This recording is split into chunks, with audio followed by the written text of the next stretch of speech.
Today we're watching Point of View, Your Life as a Child of an OnlyFans Mom. This is going to be a good one.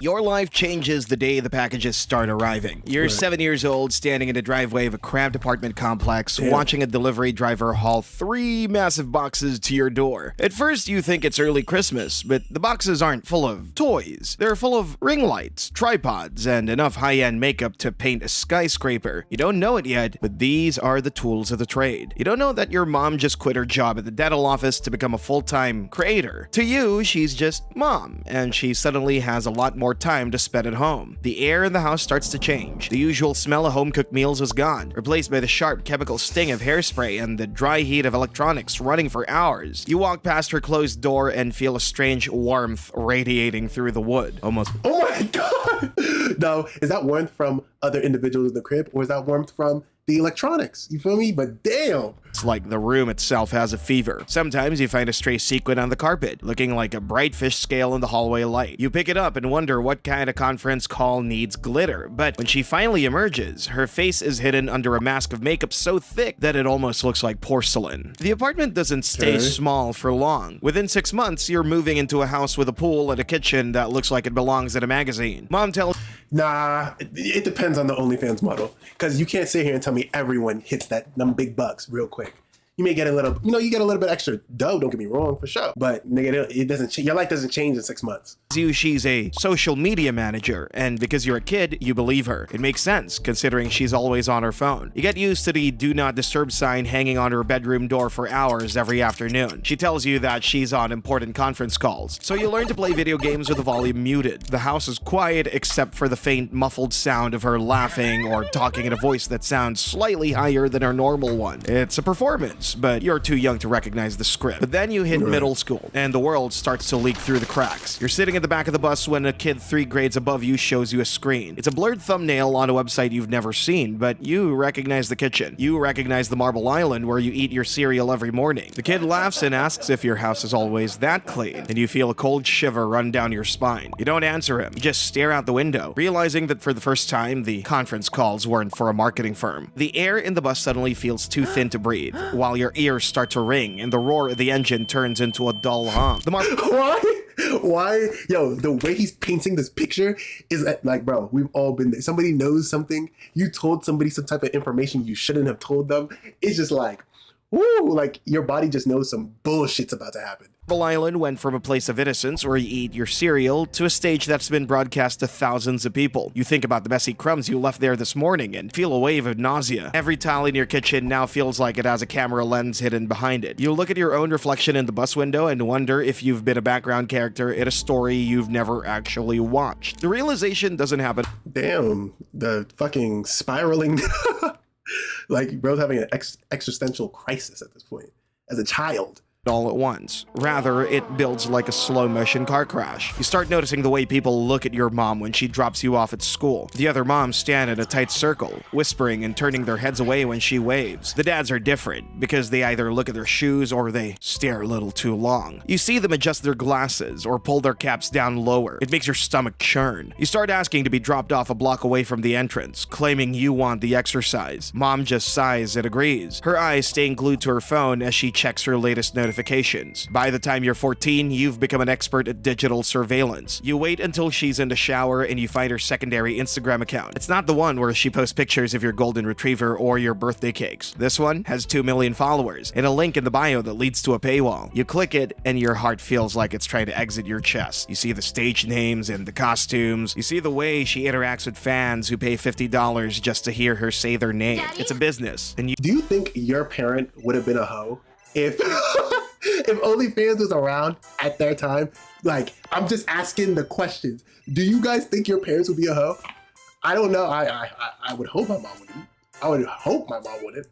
You realize you're a silent partner in a firm you never signed up for. But the money makes it hard to stay angry. You have the latest iPhone before anyone else in your grade. You have a closet full of designer sneakers that your friends drool over. It's a weird trade-off, like you're being paid hush money for a crime you didn't commit. You start to feel like an accomplice. When she asks you to help her move a velvet couch into the studio room, you do it without a word. You help her set up the backdrops. You even learn how to adjust the lighting so there's no shadows on the walls. You're the technical director for a production that you can never tell your teachers about. One day, the reality of it hits home in a way you can't ignore. You're at a high school football game, sitting in the bleachers with a girl you really like. Her dad is the coach, a guy who talks about character and integrity like they're the only things that matter. He walks over to say hello, but then he sees your mom walking towards the concessions. He freezes, and the look on his face is one of recognition, not of disgust. He knows her, but he knows her from the screen. He looks at you, then back at her, and then the conversation with the girl just dies on the vine. You realize that your social life has a ceiling, and you've just hit it. You feel exposed standing there on the bleachers, as if the Because everybody knows what your mom looks like naked. Hey, man.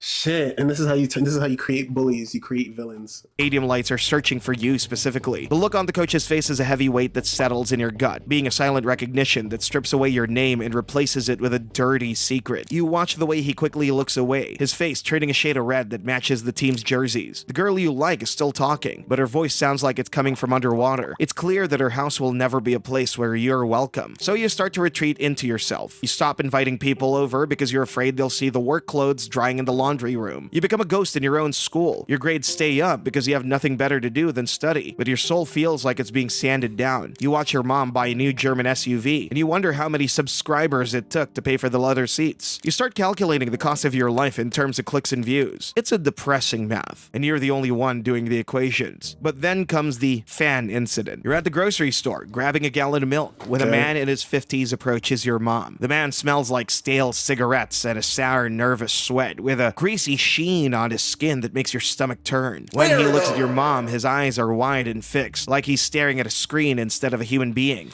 Who are you? Back up! Mom, you don't see this weirdo? Get him! Say something to him. Someone help! I'm 7. What? No, I'm 12. I'm in middle school. Someone help! What's happening? Arrest this man. Nobody thought to say anything? You just let him into the grocery store? Hands are shaking as he reaches out to touch her arm. He calls her by her stage name, Lexi, and tells her that he's been a top subscriber for 3 years. You feel the icy Oh my God.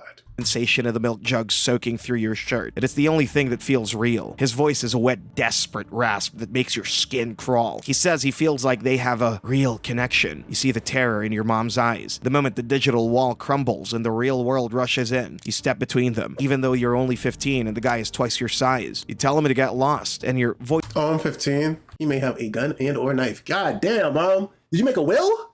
Mom, you may have to hold this one for the team, gang, because the fuck is you doing? Like, fuck. sounds deeper than you thought it could. The drive home is silent, but it's a heavy silence that fills the car like lead. Mom's crying, but she's also checking her phone to see if anyone caught the interaction on video. She's worried about her brand. You then realize that the persona has swallowed the person. She has become a digital asset that needs to be protected and managed. You feel a wave of pity for her, which is almost worse than the anger. She's trapped in a loop of validation and cash, and she doesn't know how to get out. However, life goes on because it has to. You graduate high school, and she offers to pay for any college you want. No loans required. It's a golden ticket, but it feels like it's covered in grease. You pick a school 3 states away, somewhere no one knows your last name. You want to be a person who isn't the son of that lady. You Right. Makes sense. I understand that. want a life that isn't backlit by a ring light. So you pack your bags, and she gives you a hug that feels more like a PR Not too close, Mom. Not too close. Not too close. I don't know what the fuck you be doing in that room. Not too close. move than a goodbye. She's filming the whole thing for a heartfelt vlog about her son going to college. One day you're sitting in your dorm room and you get a— Why would she do that? If she knew I would have to tell her. Like, I'm 18 at that point. I'm going to college. Do not post me. Do not post me. Do not speak about me. Do not talk about my achievements. I am not your son online. notification. It's a news article about a massive data leak from the site she uses. Thousands of real names and addresses have been posted online. You call her immediately, but her phone goes straight to voicemail. You see the headlines starting to pop up on Twitter. People are making lists. They're finding the moms and teachers and neighbors who have been living double lives. You feel like the floor is dropping out from under you. This isn't a secret anymore. It's a public record. The fallout is fast and brutal. You see the comments on her Instagram. People calling her names that make your blood boil. You see the trolls finding your own social media accounts, posting screenshots of her work in your mentions. You have to delete everything. You have to become a digital nomad, jumping from one alias to another just to have a conversation without being harassed. You realize that the freedom that money bought was just a different kind of prison. You're the collateral damage of a business model that trades privacy for profit. But you find a way to survive. You work 3 jobs in college, so you don't have to take her money. You want to— Bro, take the fucking money. Just move smart, bro. know that the food in your stomach was bought with your own sweat. It's hard, and your roommates think you're crazy for living on ramen when your mom's a millionaire. They don't understand the weight of a dollar that comes with a content warning. They don't know what it's like to look— It's true. I don't. I don't. You're right. Get a luxury car and see the faces of 1,000 lonely men. And then comes the day you finally go home for a visit. The house is even bigger now, but it feels like a mausoleum. There are cameras in almost every room, even the kitchen. Mom tells you they're for security, but you know they're for behind-the-scenes footage. She looks tired, despite the expensive skincare and the perfect hair. She asks how you're doing, but she doesn't wait for the answer before she's checking a notification. You realize that you're just another character in her story, the successful college son who proves that she's a good mother. So you make a choice. You tell her you're not coming back for the summer. You tell her that you found a job in a different city, a boring job with a spreadsheet at a cubicle. She looks disappointed, but only because she had a family reunion shoot planned for July. You walk out the door, and for the first time in your life, you don't look back. You don't care about the pool or the designer clothes or the high-speed internet. But I don't think the average person is doing this. I just don't believe it. I genuinely think they're gonna stay stuck with the money. Everybody, now don't get me wrong, I do think there's outliers. There are people that won't be able to live a life knowing that this is what their mom is doing as a career. But hey, man, everybody needs money somehow, and she just decided to be the person to get it. She had to get it any way possible. You just want to be invisible. One day you're walking down a street in a city where no one knows you. You see a woman who looks a little like her, and for a second your heart stops. But then you realize it's just a stranger. You feel a sense of relief that's so profound that it almost makes you dizzy. You're finally back to being just a normal guy walking down the street, and that is the greatest luxury you've ever known. But the internet, it never forgets. Every few months you'll be scrolling through a thread and you'll see her face. Someone will repost an old video or a meme, and the familiar feeling of dread will wash over you. You've learned to keep scrolling. You've learned to treat her like a celebrity that you've used to know rather than the woman who raised you. It's a survival tactic. It's a way to keep your own identity from being swallowed by her brand. Eventually, you meet someone, a girl who doesn't spend 8 hours a day on her phone. She's a nurse, and she talks about her patients with a passion that isn't for sale. You wait 6 months before you tell her about your mom. You're terrified that she'll leave, or worse, that she'll want to see the videos, but she just listens. Who the fuck type of person would want to see your mom's videos? You are a sicko, gang. An absolute freak. He takes your hand and tells you that you're not your mom's career. It's the first time anyone has ever said that to you, and it feels like a heavy chain just snapped off your chest. But then, the phone rings. It's a number you haven't seen in 2 years. It's your mom's assistant, a young girl who sounds like she's about to have a nervous breakdown. She tells you that your mom is in the hospital. You panic, and then you find out it was a mental health crisis that happened during a live stream. Fans watched everything. The comments are still scrolling. Thousands of people debating whether it was real or just a stunt for engagement. You realize that even her lowest moment is just more content for the machine. You go to the hospital, and for the first time, there are no cameras. There are no ring lights. There's just a tired woman in a thin gown, looking at a wall that isn't a green screen. She looks at you, and for a second, the mask slips. She doesn't ask about your job or your girlfriend. She just asks if you're okay. You realize that she's been drowning in the shallow end of the pool for a decade, and she finally hit rock bottom. You stay with her for 3 days, and for those 3 days, she's just mom. However, the world doesn't stop. The tabloids pick up the story. They run headlines about the downfall of an icon.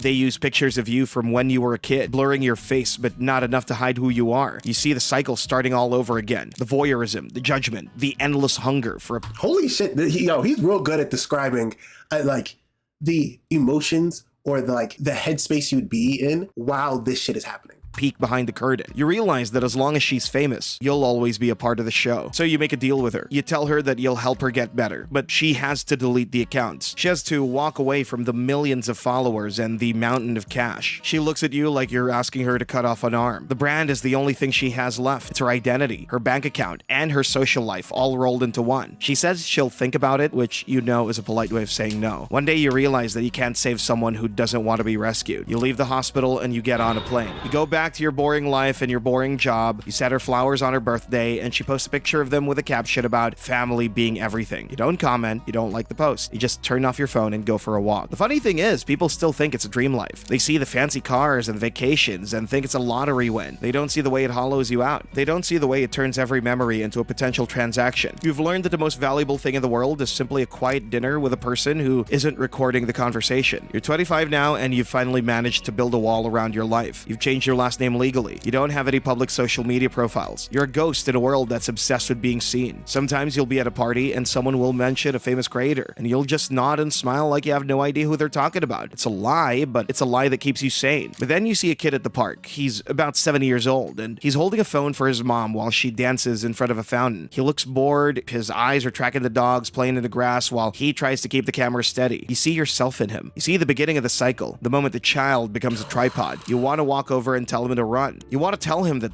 It's a 7-year-old to run where? To go where?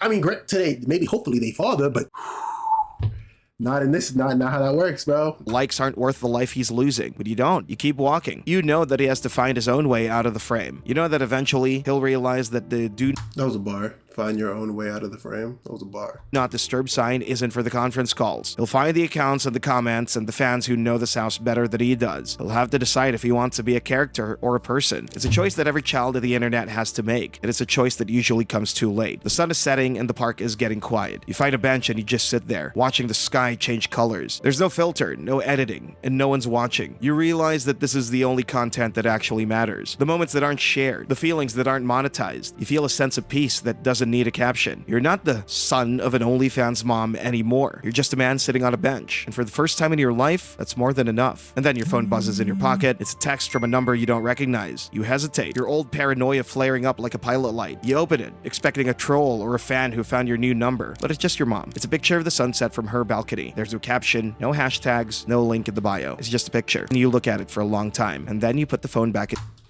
in your pocket. You don't reply. You just sit there in the fading light, finally realizing that the only way to win the game is to stop playing.